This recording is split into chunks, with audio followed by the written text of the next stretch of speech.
Hi, it's Aaron Alt, the CFO at Cardinal Health, and you are listening to the CFO Thought Leader Podcast. This is episode 1081. First and foremost, it was really kind of looking at the org, figuring out how we, kind of bolster that capability around financial analysis and support and help, again, drive those business priorities. And then also, again, we as finance folks, I think at the time, we were really, again, a little backseat to where the business was going. And so instead, we wanted to be out there in front with them and help say, hey, look, does this make sense? Like, have we really pressure tested kind of the market assumption or the customer requirements? And because, at the end of the day, we're going to make an investment. We want to make sure we get the investment, back. And quite frankly, I think, again, in this kind of a space, there's a lot of some starts and stops. The technology goes so fast. You've got to be able to kind of say, you know what, we missed it. That's a great idea. We missed the market, so we can either try to catch up, or, we could say, all right, what's that next thing that we think is a little bit further out and we can lead in?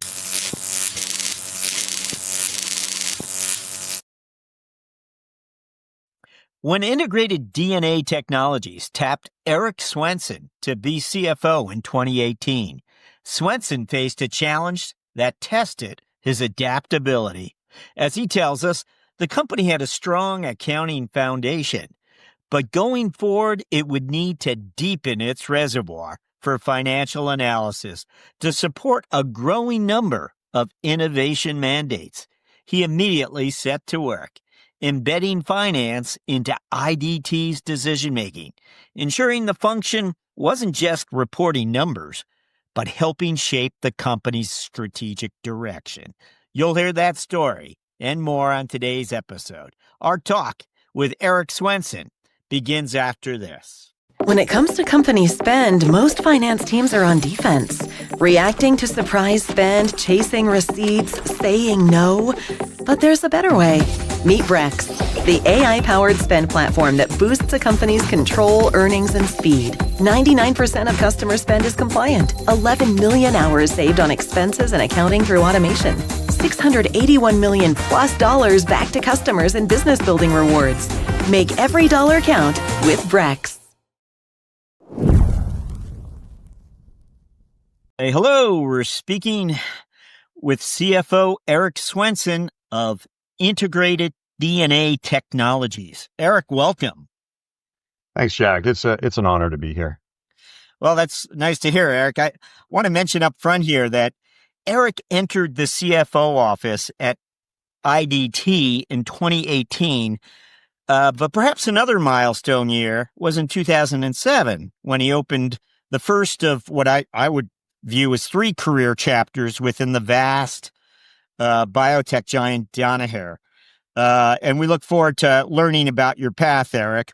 And of course, this is where we get to ask you to look back for us and try to identify some of those experiences you feel prepared you for the role. But looking back, what would you share with us?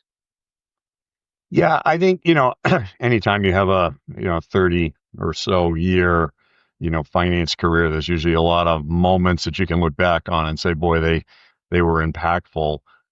I think one of them that I had that goes back to probably some of my early days. And in fact, actually, I was a co-op, believe it or not. I went to Northeastern in Boston for my undergrad and had an opportunity in that while I was there to work at Raytheon in their missile systems labs.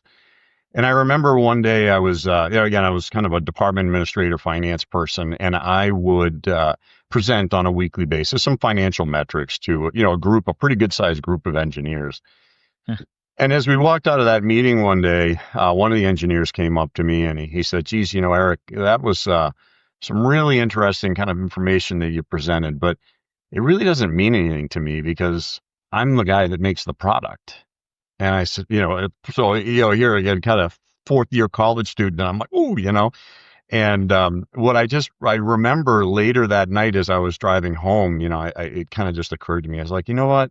Now I was over a little bit of the hurt and I was like, he was right. He was really right. What did I really give him to help him, do his job or appreciate the connection to what it is that he's doing in a financial way, to our success and our goals and what it was that we were driving. And for me, that was just really formative early days around how, finance plays a really important part, in the business beyond the numbers and how we engage and how we kind of drive the business priorities.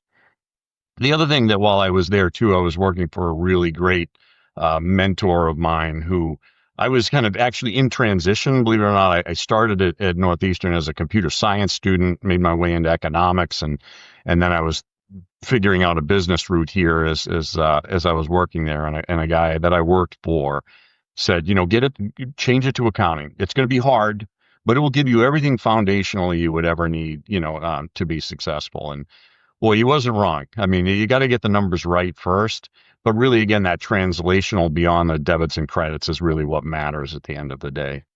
Now, when you mentioned a co-op, is that the approach Northeastern has? Is that right? Yeah. If I'm remembering correctly? Yeah, where you spend, maybe a semester in the workplace and a semester kind of in class. So again, it was really it's interesting. You migrate to accounting, so it's sort of Yep. this. You're exploring yourself. You're looking for your interests. Where do they lie? Yeah.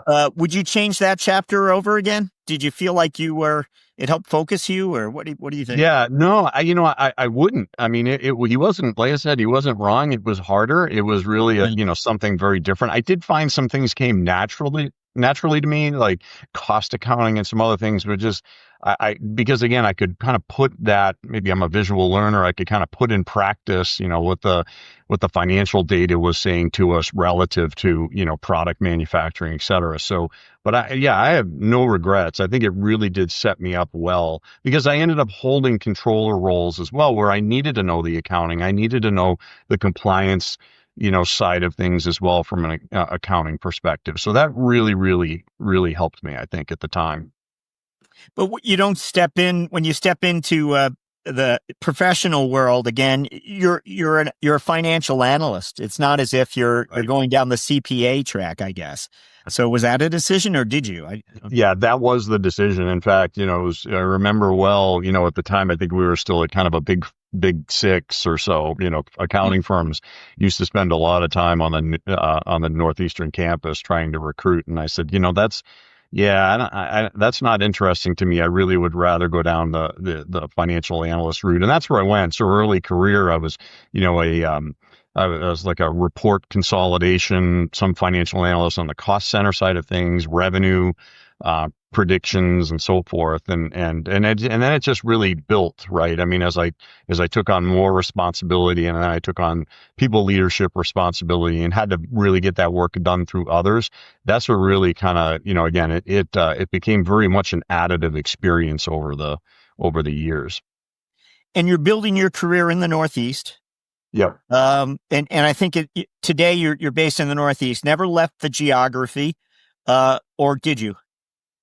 Sort of. This is what's great because I think again the additive element of this as I look back on it, I split my time actually. So I am talking to you from the Northeast today, this week, but last week I was in Coralville, Iowa for a couple of weeks. So my office is actually based in Iowa, and it was interesting. I think a couple things that I draw upon here. I was ready for that next big role as we talked about when I came to IDT in 2008. And, I got the tap on the shoulder that, hey, would you be interested in this thing? We just acquired this really, interesting business, and it's in Iowa, but we would love for you to go there. And so I did. I made the decision I was going to, effectively commute, based on kind of where my family was at the time. Mm-hmm. So I really kind of go back and forth and try to spend a majority of my time actually there closest to where the team is. You must know everybody on that airline. Pretty close. Yeah. Yeah. There's a few folks you get to know. It being 7 years now, but take us back a little more then. So you become a controller, Yep. and I mean, you really invested career years with a few companies along the way. Right. Do you feel like you're growing? Do you feel like, are your aspirations to continue to go up the finance ladder, or do you see yourself maybe branching out? I don't know. Yeah, no, I mean, there was for the most part, yeah, I saw my kind of career in a a linear to a CFO type role at some point. There were a couple of points along the way where there were some operational kind of things that I thought was really interesting. Frankly, there was somebody better suited for me just because I was coming from a very different discipline. For example, early days with Danaher on the industrial side of things, they had a service leader position open, and I was like, boy, this seemed really kind of interesting to me. It'd be something that would stretch me in a different direction. But like I said, it was one of these where unfortunately there was a better, unfortunately for the business, but unfortunately for me, a better candidate at the time. But I really, I had set my sights. So as I built that career and I did the controllership and I spent the time in audit, I spent some time, obviously making sure the numbers are right. Some of the controller roles would expand into some strategy things and be a little closer to the business beyond just, again, the numbers. And so, I felt it was additive, and I was doing it at pace, right? There was a thing like I like getting through several cycles, as I kind of, build my career, because I just think you're going to get different experiences even over multiple years. And, it's really not just a month end close. And quite frankly, for me, I also enjoy just really kind of branching out into the business and being intellectually curious about what other areas of the business are having challenges so that we can execute against our priorities. I want to ask you about, and again, it's interesting. You mentioned 30-year career, and 15 of it has been within Danaher. And if I'm characterizing this wrong, just correct me. But anyway, I think that's interesting because you had 15 years outside where you were a controller for multiple different companies, and built your career. When the Danaher opportunity comes forward, are you aware of this company? And again, what I think is always interesting, we haven't had any representative of Danaher before on the podcast, but it's a $24 billion company today. It's quite large. And, many of us might not be as familiar with as some of the other companies out there. But what would you tell us about how did it get on your radar, the opportunity there? So, I mean, it's interesting there. I think you're right. I work for some companies that, some people have heard of, like, Teradyne and Semiconductor Test. If you spend any time in semiconductor, you know about them. I spent some time at Thermo. I spent some time at what was a spinoff of Cabletron, which was really kind of the network people before Cisco. So, these were brands. These were, things that people had heard of in the space. And what then brought me to Danaher really was kind of a need for a career change as I was exiting and Enterasys at the time. And you're right, it came up as Danaher Motion Systems, and I was like, what is that? Like I never had heard of Danaher. But then when I looked behind it and realized some of the great brands that they have, Colmore, at the time it was Cole Morgan and Thompson.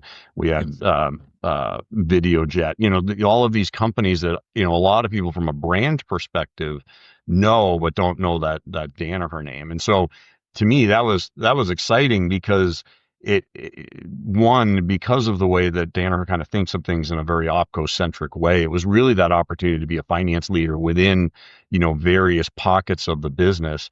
And again, give you broad, ability to look and expand your career from there. So, again, the more I looked into it, the more interesting I found it. And then Danaher has been on, has been on quite a journey over the last, the 16, 17 years that I've been there.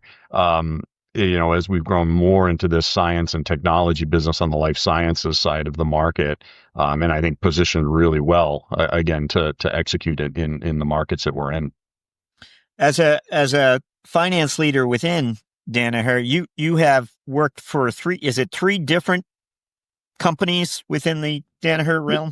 Yeah, that's correct. Yeah, I came into what was called Colmorgan Dover at the time. It ended up being one of the companies that spun out into Fortive in 2016. A company that's still off doing really, really well. Then it was really, when we get to the strategic moment, there's a strategic moment that happened there back early days. And then I moved over into SciEx, which is a mass spectrography company that again, also Entirely really different well, from what you had been doing at entirely the nature different. of the Yeah, business. Yeah. exactly. Very, very different. Mass spec is a very, very different business. And again, more, science delivery kind of thing. You already had a track record there, though, right? I mean, it seems like as a controller, you worked for very different types of businesses or Yeah. industries, or no? Would you tell us differently? Yeah. No, I think that's right. I think, again, I think the experiences that I had built up, before that, I think again, were all cumulative to really set me up well, to be able to then, move into a much bigger operating company. It was interesting. It was actually when I first came into Danaher, our operating company was relatively small. I mean, think around 40, 50 million. And I remember when I was interviewing for the SciEx position, I was talking to our group CFO at the time, and the order of magnitude at zeros was like, significant. So I was like, and his comment basically was, well, it's just a couple more zeros. It's not. So I'm like, no. So, but I think again, everything that, when you think about how you set yourself up and ready yourself for those kinds of bigger things, there is a simplicity in what he was thinking. It's the same problem you have to solve. It just has a few more zeros to it. Yeah. Interesting. What about it? When you think about your peers out there or other people who were perhaps not as adaptable as you, was it curiosity? Was it, what made you say yes? Yeah, I think you're right, Jack. I think there's something there. Especially around adaptability, and I think, like I said, curiosity. And I think what for me, what's I think allowed me to add value is I take a real interest again in the business that we have. I want to understand it. I want to understand the science. I want to understand really the kind of like, how do we serve our customers? What is the customer problem we're trying to solve? What gives us competitive advantage? And I think those are all things, like I said, that just built over time because I was sitting through a lot of meetings with, higher level executives that were asking those questions of us as a business that we needed to know. And so, to me, that's just another, way again that we drive the value by asking those questions and making sure that, again, we can deliver on that. With the second half of your career within Danaher, are you growing more? Are you more becoming an FP&A minded individual? Who are you? Yeah, I think definitely more of an FP&A. I think, as I think about SciEx for sure, that was largely my role, was to translate, really our global results in a way that, that the leadership and the leadership of Danaher could use, to move us forward. I think, when I came over to IDT, I quickly assessed, and I was listening to some previous podcasts and a couple of times where, one of your guests mentioned, showing up someplace, and I wouldn't say that they were not welcoming. They were very welcoming. But I think at the same time, I was the new guy kind of from the outside. Yeah. And so, it was really about, so how do I get in? I have to, at the same time, this is where maybe a little bit of the CFO stretch happened.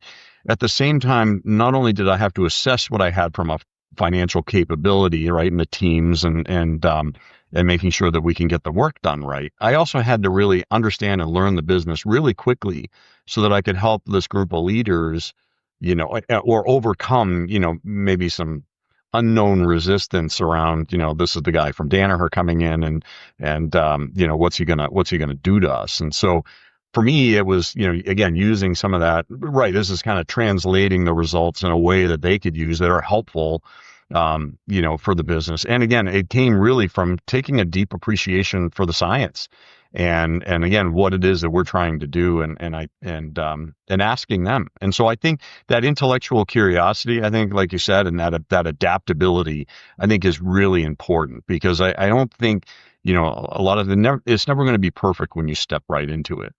And nor should it be. I think that's what makes it exciting. Had you seen some of your maybe professional peers within Danaher take a similar path, meaning receive a CFO appointment of a newly acquired business? Or was that rather novel? When you had your peers already taken a similar path to other business units that might have been acquired, or that's exactly right. I think that's one of the things that I've really enjoyed about Danaher, and I think that it does well. I think, not just in the finance functions, but I think across a lot of areas. We have a set of competencies we try to, instill and grow and develop our talent. And, so it's not uncommon at all to have, my peer set, moving into newly acquired businesses, and succeed there, because I think, again, we build upon all of these things. We drive that controllership, the FP&A, the compliance side of it, the M&A work that we do. Danaher's highly acquisitive, as we know, right? And so we want to have the right skill sets to be able to jump into some of the acquisitions that we're able to take and be successful there. So I've got a lot of peers, quite a few that have been here as long as I have, and some a little less that have already been able to make those moves, which is great. I didn't realize Integrated DNA Technologies is really based in Iowa. So here you are straddling your two worlds and trying to determine, is this going to work for me? Am I going to be happy in this sort of lifestyle that it demands? And the answer is, what would you tell us? Hey, initially, were you standoffish? Initially, were you just at, yes, I should take this. This is too good an opportunity. I don't think I was standoffish. I definitely wanted to learn more. And, I remember flying out to Iowa. They did it right. They sent me in, like July. It's a little warm. Yes. But, February is a totally different story, but I went in July, but immediately, I thought it was really just, it was a great place, and some really smart, capable people. I was pretty engaged pretty soon, thereafter.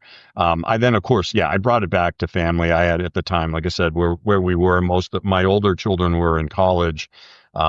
And my youngest was still like a junior in high school, and he was involved in band, and I didn't want to, tear him away from that. So we talked about it as a family, and the family was very supportive. I said, hey, look, this is what I'm going to do. I'm going to start commuting back and forth, and we all in, and everybody was all in. So, without that family support, it probably would have made it a little more challenging, but I felt like I was ready. Again, it was a little past the halfway point, looking back now, of my time at IDT, and it was really, I felt ready, and I was excited about it. And, so not a lot of apprehension, I think, shortly after I came out and took a look. Well, we might have a few more career-related questions for you a little later, but right now let's find out about IDT. Tell us about this company. What's it about today? Yeah, so Integrated DNA Technologies, or as again we call it IDT. We're a genomics pioneer. I think is really the easiest way to describe it. I was founded a little more than 35 years ago by a gentleman named Dr. Joseph Walder, who brought, incredible science and philanthropy, I think, to that. It was something that's still ingrained in our culture today. What it is that we do, we Dr. Walder had found some interesting technology around plasmids, and then ultimately oligonucleotides, which are really fragments of DNA or RNA is the way to think about it. And in really kind of an interesting way in order to do synthesis of those things and manufacture them effectively, right? With the various modifications and other things that you need, and really built an entire platform around that. So he had some really interesting technology, decided he was going to, plop a building in a cornfield in Iowa and hang a shingle. And that's where we started. And, I think along the journey, it's really been about innovation in a really fast, moving market. Using at first really kind of that DNA synthesis technology and oligos to complete research, to understand the human genome, that 3 billion base pair thing that makes up all of us. Where are the targets? What are those, protein expressions that drive the way that, your face looks, or a disease state, or you name it, was really the early days. But Dr. Walder had a much bigger vision. And that was really that, it moves from that discovery and understanding, where to map. And by the way, it's not just humans. It might be mice or animals or food, right? Corn, you name it. But that it would go beyond that at some point it would become, used for things like diagnostics. And then ultimately, his ultimate vision knew that there may be a chance here for therapeutic applications, right? And so that's, over 35 years, we've built this incredible enterprise. We are global. Yeah, we're based in Iowa, but we've got manufacturing sites in the U.S. and Asia and in Europe. We're really just living out that dream of really working kind of shoulder to shoulder with the researchers in academia as well as in corporate accounts. Like I said, to kind of get after some of these diagnostic and therapeutic opportunities. I mean, you think, for example, cancer, as we learn more about cancer is very much very individual, right? I mean, early day chemotherapies and radiation therapies were broad based, right? I mean, you basically nuked a person's immune system, right, in order to get after the cancer. Now, I think what we're learning through that genetic coding is that it's very individualized, and now you can kind of start to see your way towards that personalized medicine, where it's like, okay, I'm going to take your fingerprint. It means this, and these kinds of therapies are being developed, in a cancer state in order to cure that.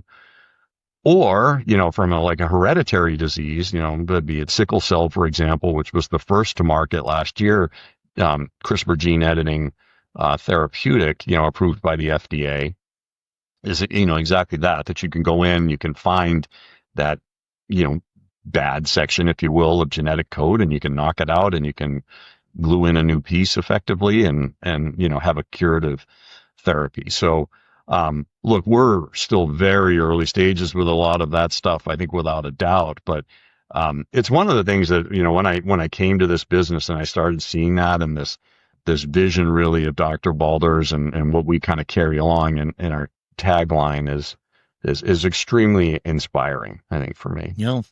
I'll just mention, I believe it was acquired for $1.9 billion back in 2017 or 2018, excuse me. 2018. Yeah. 2018 when you come aboard.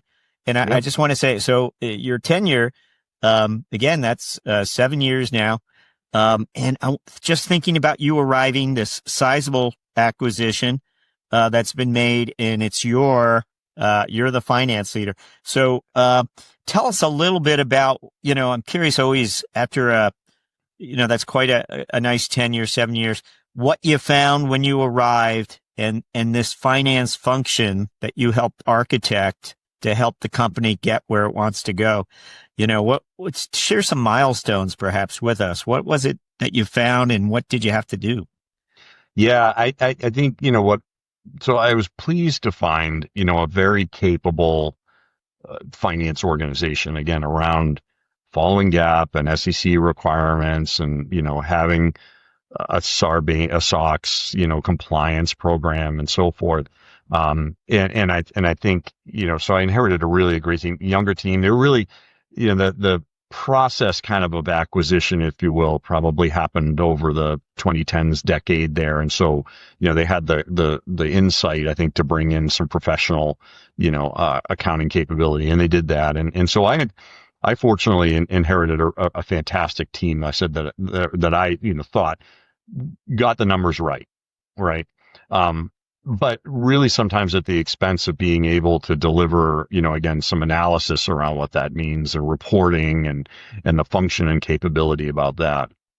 And so as I kind of quickly assessed, that's where I said, this is where the attention needs to be. We need to help, this group of leaders, you take this really, high growing, innovative, genomics company into the next, level. And so it was really, I think, first and foremost, it was really kind of looking at the org, figuring out how we, kind of bolster that capability around financial analysis and support and help, again, drive those business priorities. And then also, again, we as finance folks, I think at the time, we were really, again, a little backseat to where the business was going. And so instead, we wanted to be out there in front with them and help say, hey, look, does this make sense? Like, have we really pressure tested kind of the market assumption or the customer requirements?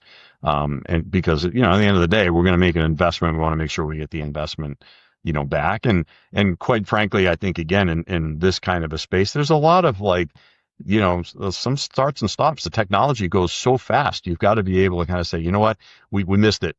That's a great idea.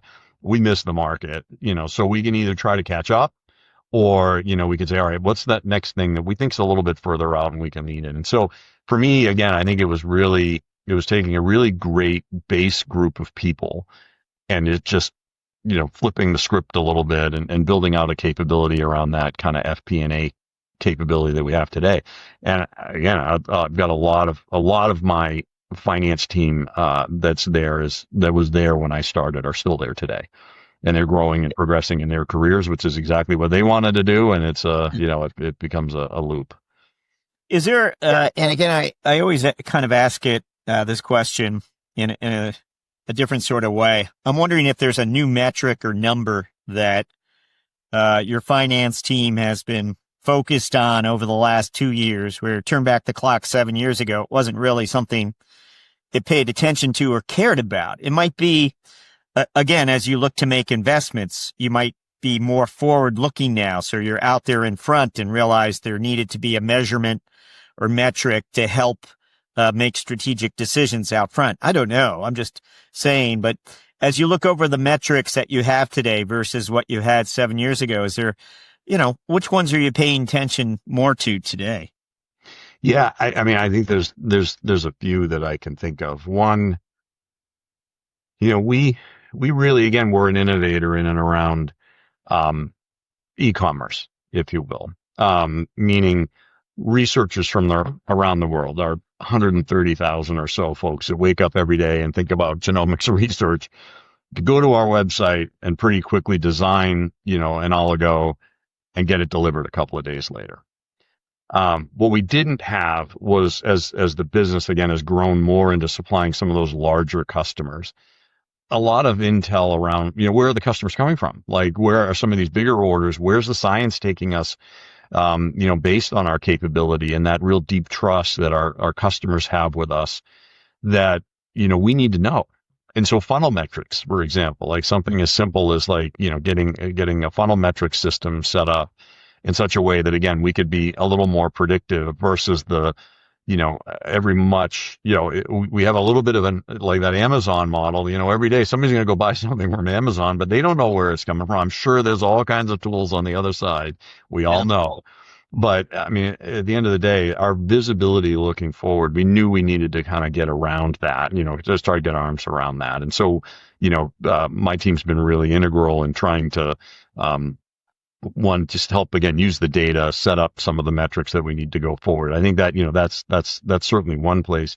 I think, again, and then the other thing is, again, is really that kind of walk up e-commerce business, things around, turnaround time and delivery. And, as we've kind of changed the markets that we're delivering into, also needed to kind of advance itself. And so we started looking a little closer, around our quality and our delivery and, as really important metrics, right? That customer facing metric. It's one thing, if a researcher, who expects to get their oligo in 2 days and, might get it in 3, that's not great either. But, when you're talking about supplying larger customers, you really want to get it right, for them, In the SaaS, software as a service realm, where we speak to many finance leaders, what you're sharing here would often branch into the realm of customer success or go-to-market strategies.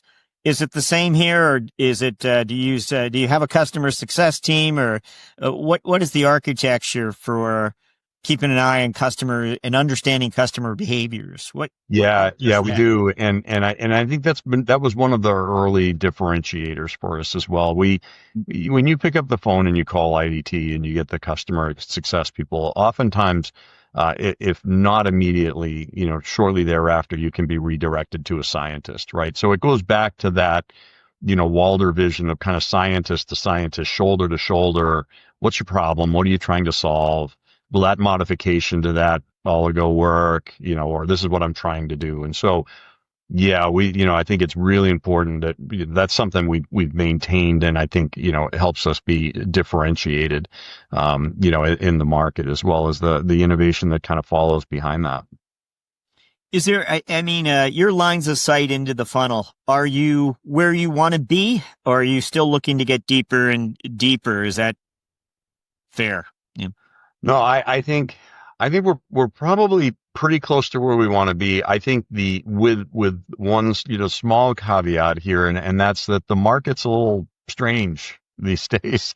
If you're kind of following biotech, you're following, where the funding's coming from. And I think we'll talk a little bit later, around kind of strategic priorities or priorities. I think I think we've done a lot of work to really improve our customer intimacy there. I think there's more work to take a little longer view, which again, I think is challenging, in this market, in this environment. Organizationally, have you sought to have your finance team members sit in more meetings with other parts of the organization, the customer facing folks? We needed to build a bond there, and we needed to help the customer facing team understand why finance needs to understand the nature of their interactions and what have you. That's exactly pretty much the model that we live by. In fact, I have a group of financial business partners called that for a reason, is they are sitting in there. They're not only working on the cost and investment side of it, but, working in with the commercial folks, again, so that we have the best translation of what's going on in the market, how we then bring that back to kind of direct our priorities. It's important that we have those financial business partners in there. And that goes back to really, that's how I basically built out that functionality, was to make sure that we were, much like the scientist, it's, being shoulder to shoulder with the business leaders to help drive the business. Wanted to touch on AI with you. Curious how and whether your point of view on AI, like many, has evolved over recent times, perhaps as more tools become available. Can you tell us a little bit about how AI is becoming strategic or is strategic for IDT? Yeah, I think I can't speak as much to, the kind of competitively how we're thinking about it. But I'd probably frame it more as, how do we think about AI kind of in the market, I think, itself. And maybe two examples there, because I think I'll share something that happened last year. But I think, in this market, there's tons of data, right? We were talking about that Human Genome Project, 3 billion base pair, strand of DNA. My goodness. If you've got to have somebody, a scientist with eyeballs on all of that stuff all of the time, how do you take these enormous data sets, I think, that we're building, across the globe, again, around disease states or oncology? You think about it again in an oncology application where we can, if we get markers, or we can start to see markers around a trend of something and a therapy to help address that. I think that's where AI tools can be really, really helpful. I think it's just taking these data sets, looking for those trends, those things that it would really take a human, a bioinformatician or others, really long cycles in order to kind of get it. Again, organic chemistry is like crazy complex, right? Plain chemistry is bad enough. Organic chemistry adds a whole lot more to it. And so to me, I just see that we'll see more and more of those kind of AI tools that'll help kind of bring products to market faster, I think, for our customers. And it'll certainly help us, I think, with getting some of that insight, that longer out view, again, where we think market trends might be going. I think naturally, as a finance person, I'm always intrigued by things like, how do we manage our working capital, and how can we go faster with that? What kind of payment trends are we seeing with our customers? How do we use it for procure to pay? If there's, again, large data sets that we can unleash, train a data model that when you start to see this, that may be trending that way. My interesting story is I participated back to Northeastern a little bit. Northeastern has an annual global leadership conference. And I happened to be in Singapore last year when they were having it in Singapore. So I went. I said, this is really interesting. And there was an entrepreneur there that actually was basically pitching an AI finance person. Like, you basically almost like design an avatar and they rent you, this person. And I just thought it was, so those are the kind of like the interesting things that are coming forward. Yeah. But there was a lot of discussion last week too about, look, that's like, we're early days, right? Still in a lot of ways, AI, we say early days, AI has been around for 50 years, according to people who were talking about the last year. we still have a ways to go. There's always going to need to be that human judgment thing. But again, I think that when we can get faster to answers, and or use it in more of a robotic way, I think to drive efficiencies. I think those are where there's a lot of opportunity, I think, in the.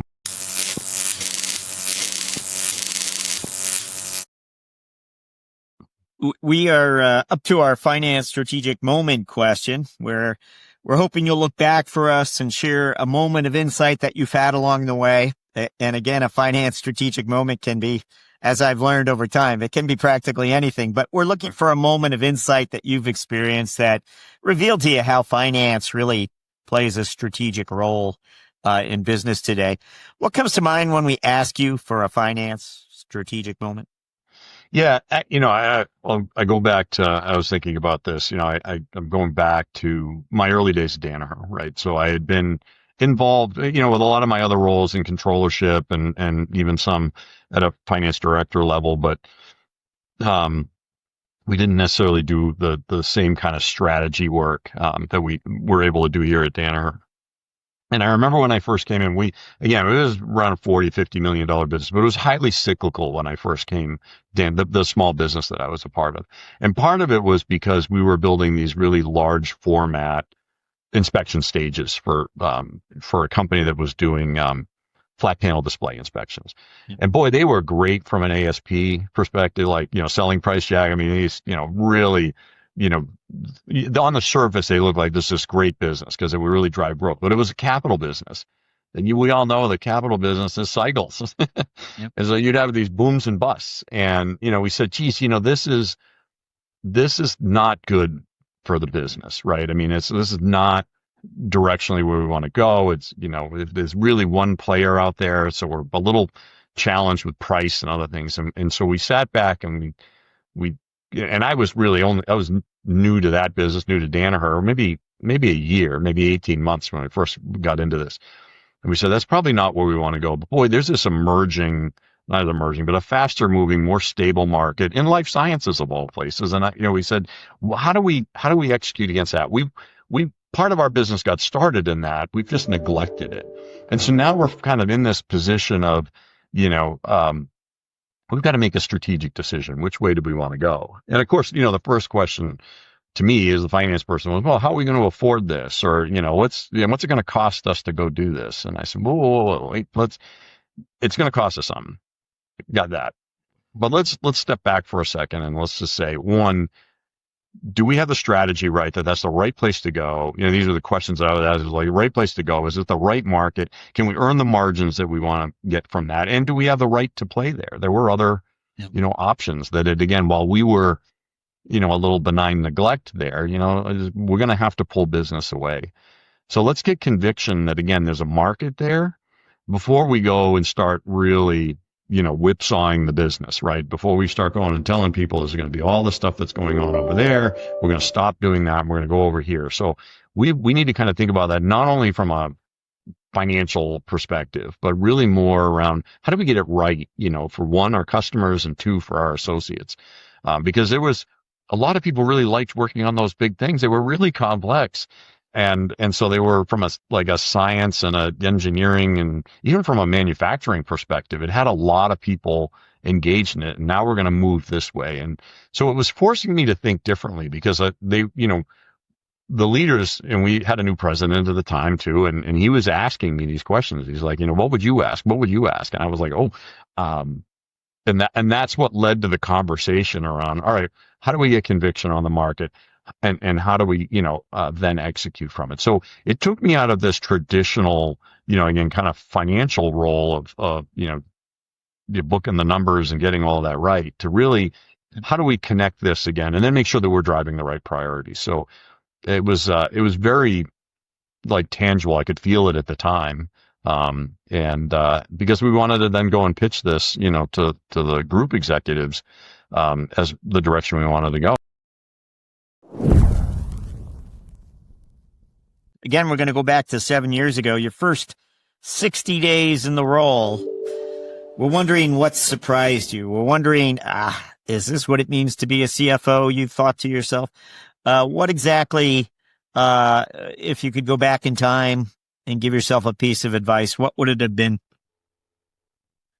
Yeah, I think in my first 60 or 90 days, what I thought was really, we admittedly, again, had very little understanding or control about where we would land from a monthly or a quarterly basis. There was a lot, again, back to that, very little visibility on some of the larger orders. We did have a fair amount of business even at the time that went beyond that smaller, commercial, small ASP order. And we would have these fly-ins, right? I mean, these big orders that would land and we had no visibility. And so I think, for me, it's like, as I look back, I'm like, and it maybe caught me a little off guard because again, it was just a steadily growing business, but it was a little kind of bumpy along the way, right? So yeah, you could draw a linear line on it, but it had a lot of ups and above and belows. So I think as I look back, trying to do that while trying to understand that, because again, kind of my experience to that date, especially with Danaher and others when I was at Thermo, predictability is critical, right? So trying to do that, while again, learn the business, learn the whys that was happening, learn the science so that I could earn the respect of my fellow executive leaders that I was working with, were probably things that, looking back, I probably would say be a little more ready for some of that, right? There's always maybe there's going to be something that surprises you that almost shouldn't surprise you. Like we have this good fortune of all this extra growth and it's like, that's great, but it was a bit of a surprise. No. Yeah. Excellent. Great recall for us. Yeah. We always like to ask our guests to reflect a little on the personal side. We're wondering if there's, after 7 years, I can't imagine your colleagues don't know everything about you, but something from your past, something most people might not know about you, something, an interest you have, a pursuit of some kind from the past, anything? Yeah. I reflect probably on a couple things here. One, maybe just a little bit on the professional side. I think I tend to try to lead with empathy and really meet people where they're at, right? And by that I just mean, again, whether I'm stepping into an executive role and other people and where they're, where are they at, either from financial acumen all the way to like, what do they need to understand about me in order for me to be successful in the role? So I think there's some of that all the way down to, associates, at the floor level, because, I can't tell you, we do, a town hall and we'll usually present the financials. And there's been a bunch of times where folks have walked up to me and said, thanks for connecting the dots there, right? I mean, and putting it in terms that I can understand. What does core growth mean? And it helped kind of connect them to the work, I think, in a different way. So I really, like to do that, I think, on the professional side, because again, I think it just helps us kind of get after our priorities. More on a personal level, a couple things I think that are out there. I love being outdoors. I think I especially love being outdoors in places where, you can look up at an open sky and see nothing other than stars, or, look out at the ocean and just realize how kind of small sometimes you are, right? Relative to the bigger world. And yet important, right? And, so I like those things because that tends to kind of center me, especially, the stresses of the job. And then, thirdly, and you might have looked a little bit into my past, I think most of the people that I work with all know this, but at the same time that I joined Danaher, I also became a volunteer firefighter, and then EMT.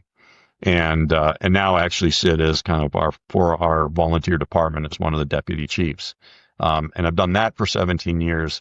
So there's a little bit of this, Clark Kent kind of a thing, on the day job, and then That's a first for us. We haven't had a volunteer fire department member before, and a deputy chief at that. Now, really a time commitment for all the training that's required and what have you. It was, it was, and so that was a little tough to balance. Early days, I got most of that fortunately behind me. But I think what I've really loved about it is probably two things. One, I just have a deep sense of kind of service, I think, to others, right? And so on the professional side, I can scratch that. On a family side, I can scratch that on helping my children and my family grow and develop, and then here kind of for the community as well. And so and I think what it's done is it's actually giving me a little bit of life lessons back and forth. I've been able to bring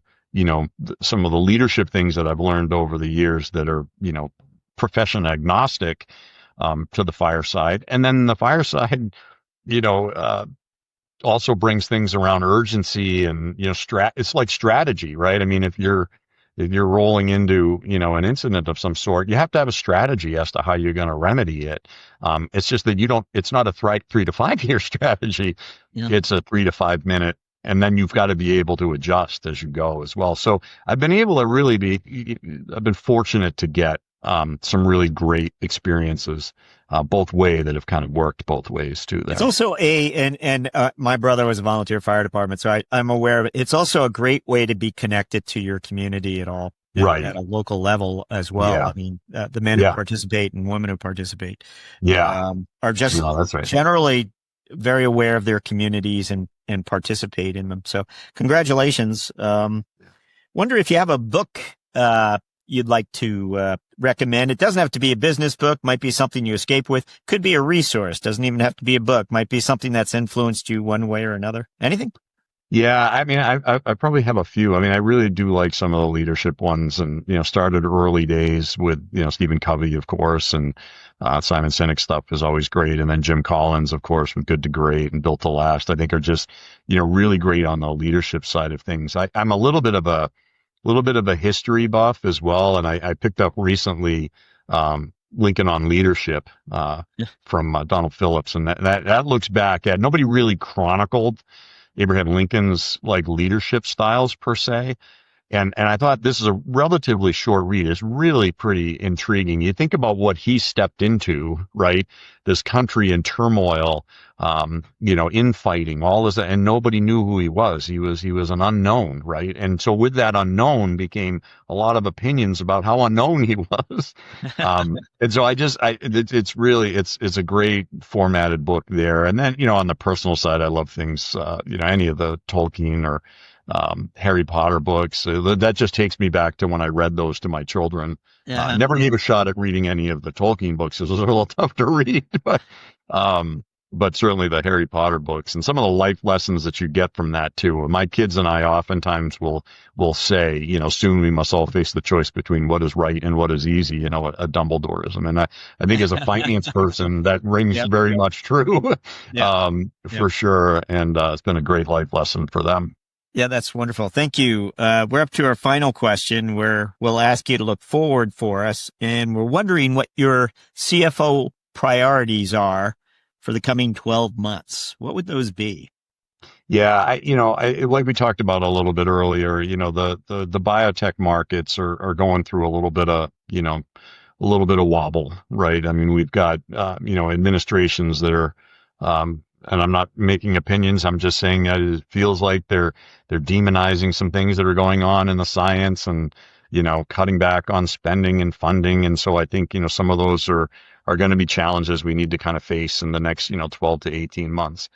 What I certainly do believe though, is that the science will win, and we're going to want to learn more, and we're going to want to, come up with some of these, curative things that are out there. So as I think about that, and I think about our next 12 months, it's really about making sure that we're making the innovation investments, needed, the commercial investments that are needed in order to really catch that next wave.